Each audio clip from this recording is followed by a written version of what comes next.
আসসালামু আলাইকুম গাইস, দেখতে পাচ্ছেন আমরা এসে পড়েছি আমাদের বাগানে। বাগান বাড়ি, এই জায়গাটা খুবই সুন্দরময় একটা জায়গা। এখানে আছে আমার চাচাতো ভাই রিয়াদ, আরো আছে রনি খান, গায়ক রনি খান, প্রেমিক রিয়াদ, আরো আছি আমি সিয়া। আপনাদের আমাকে তো সবাই চিনেন, জানি না চিনেন কিনা, আমার ফেসবুক পেজ আছে এই রিয়াদ।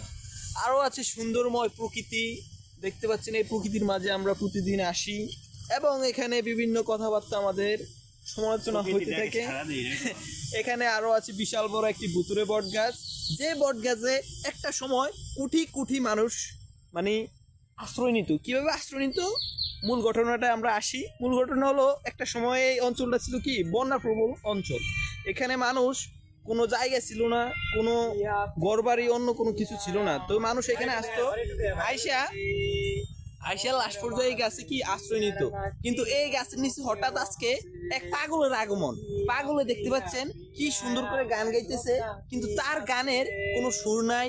কিন্তু সে কতক্ষণ পর বলবে কি গানটা ঠাস করে হইতেছে না। আপনারা দেখতে পাচ্ছেন সে কি গান গাইতেছে, আর নাকি অন্য কেউ আছে। দেখতে পাচ্ছেন। মানে এটা কি আলামত, এটা হচ্ছে একটা পাগলের আলামত। কিন্তু একটা